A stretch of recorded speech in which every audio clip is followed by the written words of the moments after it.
5 police sources have confirmed with Fox 13 that the person killed is Anthony Mims, also known as Big Jook. Now, Big Jook is the brother of rapper Yo Gotti. Young Dolph's main shooter was recently arrested, and authorities claim he has now been charged in connection with the killing of Yo Gotti's brother, Big Jook. Beneath the polished surface of the Memphis rap scene, B.O. Lil Kenny was reportedly moving recklessly through the streets, tied to violent incidents and leaving a trail of clues that ultimately exposed a hidden pattern of dangerous behavior. Behind all the music and social media noise, the story grows even darker when examining how his lyrics and online posts supposedly pointed investigators toward deeper connections involving earlier crimes and retaliations. The truth unfolding now suggests layers of tension and conflict that stretch far beyond simple street rumors, revealing something that has shocked the local community and raised serious concerns across the industry. Social platforms exploded after video surfaced showing BEO Lil Kenny being pulled from the bushes during an arrest operation that many online users assumed involved federal agents. The footage spread rapidly, creating confusion, speculation, and plenty of wild narratives that blurred the line between verified information and exaggerated claims energized by online debates. But this situation wasn't some minor misunderstanding or a routine police stop gone sideways.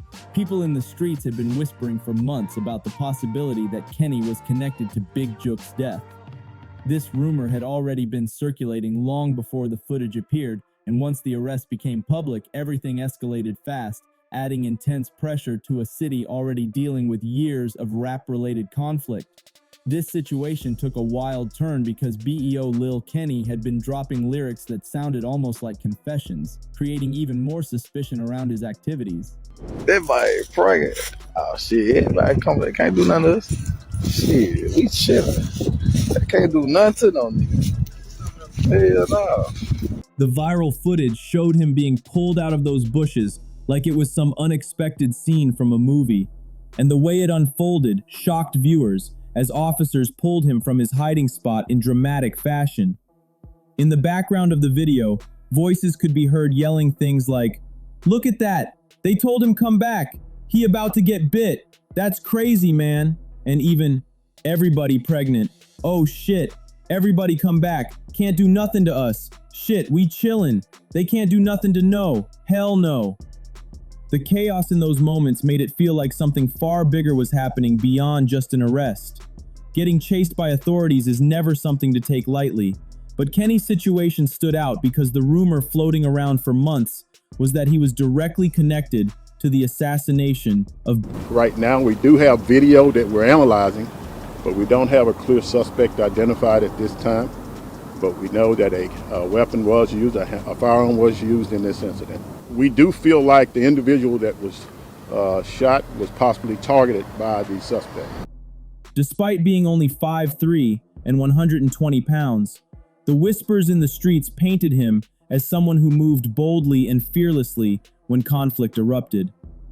According to the booking records, Kenneth Mason, BEO Lil Kenny's legal name, faced multiple charges including intentionally evading arrest in a vehicle, evading arrest on foot, reckless driving, illegal window tint, and possession of a controlled substance. But these charges barely scratched the surface of what people believed was really going on behind the scenes, making the situation feel even more layered and intense. The most surprising part came when Kenny later posted on Facebook writing, "I was comfortable as shit in them bushes. They had to drag me out. We was gonna be there till timber waiting on me to surrender." This showed he had no intention of coming out voluntarily, and it created even more conversation about how boldly he viewed the situation. B.O. Lil Kenny basically described in detail what the hell happened with the freaking murder of Big Jook. I don't think that if you saw Big Jook's murder that some bullshit won't happen. The man was too powerful. Everybody who talks about Yo Gotti, they never talk about how integral freaking Big Jook was. He was the ear to the music, the ear to the streets. While authorities closed in. But here's where it all becomes even more serious. Kenny had been dropping lyrics that sounded incredibly close to self-incrimination, almost like he was giving investigators clues without realizing how damaging they could be. Multiple police sources told Fox 13 that the victim in this case was Anthony Mims, known as Big Jook. the brother of rapper Yo Gotti, which made the situation even more sensitive and explosive within the Memphis community.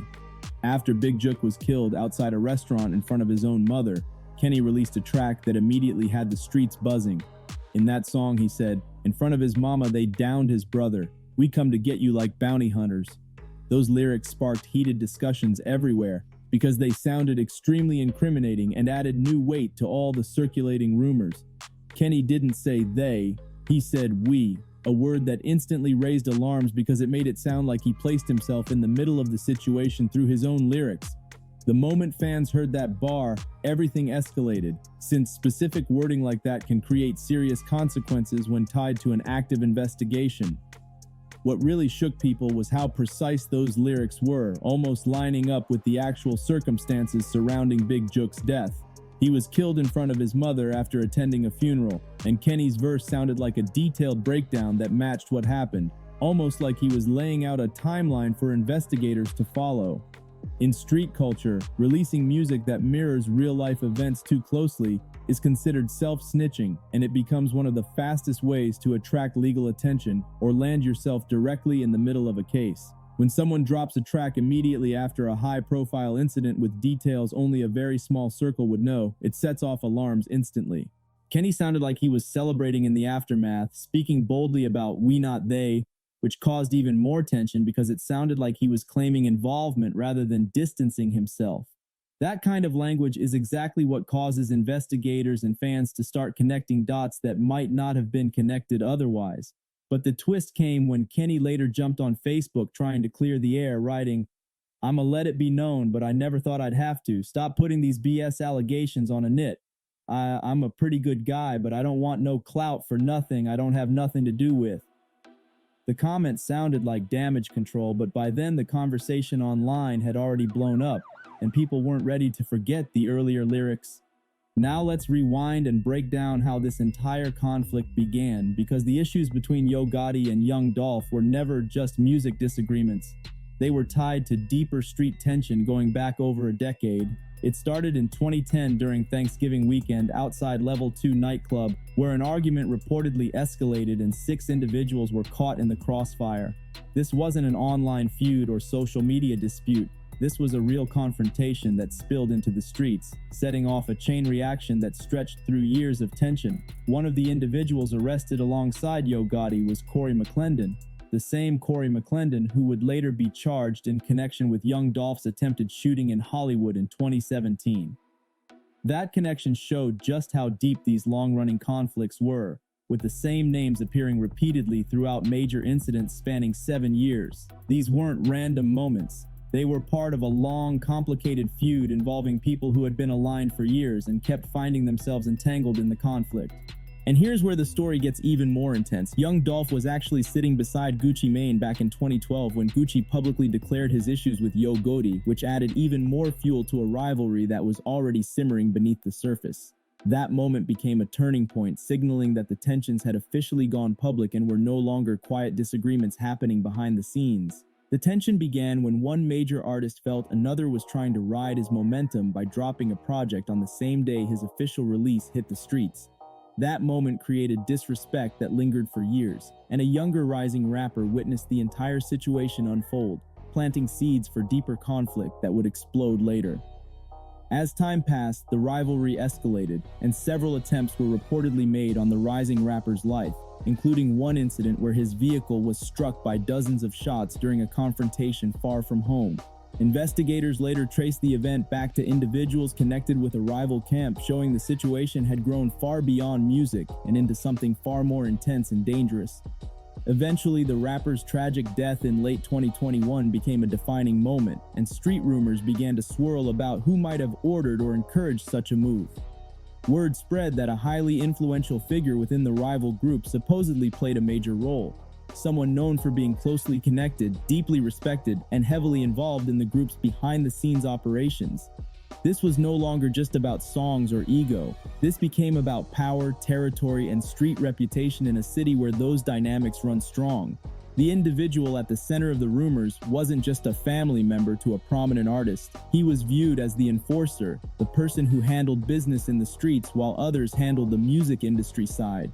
When the slain rapper continued speaking boldly and challenging the rival group, the response set off a domino effect that would eventually turn back on the very person rumored to have initiated it. In street culture, placing a bounty or instigating major conflict carries huge consequences, especially when someone has loyal supporters who refuse to let acts of violence go unanswered. Word travels fast in neighborhoods where everyone knows the players, and when a beloved figure is taken, retaliation becomes almost guaranteed whether authorities confirm anything or not. The individual rumored to be involved reportedly understood the risks, but pride, loyalty, and perceived responsibility to the crew may have influenced his final decisions leading up to the tragic chain of events. During later court proceedings involving the accused shooters, it was reported that someone coordinating movements and phone calls played a significant role on the day of the killing, which put intense attention on that person and positioned him as a primary target for retaliation in the eyes of those who felt justice had not been served. Then came the day everything caught up, early January 2024, when the individual was leaving a local business and was confronted in a sudden ambush that ended his life. Reports indicated he may have felt safe being in his own city, surrounded by familiar faces and routines, but that sense of comfort didn't protect him when the moment arrived. A deadly shooting shook a neighborhood on the city's southeast side, and authorities say it appears tied to long-running tension between two rival music crews rather than a random act. The most shocking part was how the attackers struck, right in front of the victim's own mother, something street culture considers the highest level of violation. The shooting took place at around 4:15 p.m. in broad daylight with no masks and no attempt to hide, making it clear this was a message-driven incident from the start. Investigators said 2 individuals were hit, one passing away at the scene, while another was airlifted in critical condition, showing the precision and intensity behind the attack. Officials confirmed they were reviewing surveillance footage from nearby businesses, but did not yet have a clear suspect identified. However, they stated, "We do feel like the individual that was shot was possibly targeted by the suspect," making it clear this was no mistaken identity or simple robbery attempt. This was calculated and deliberate. What made the moment even more chilling was the timing of the assault.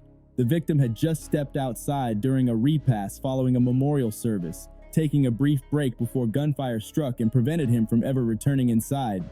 His mother was still in the venue when the shots rang out, adding another painful layer to the tragedy. Community members were shaken because rumors within the streets had circulated for weeks before the shooting, hinting that the victim had been involved in sparking previous conflicts involving a well-known local artist. That word-of-mouth chatter painted him as a central figure, and many believe those whispered accusations placed him directly in danger long before authorities ever stepped in.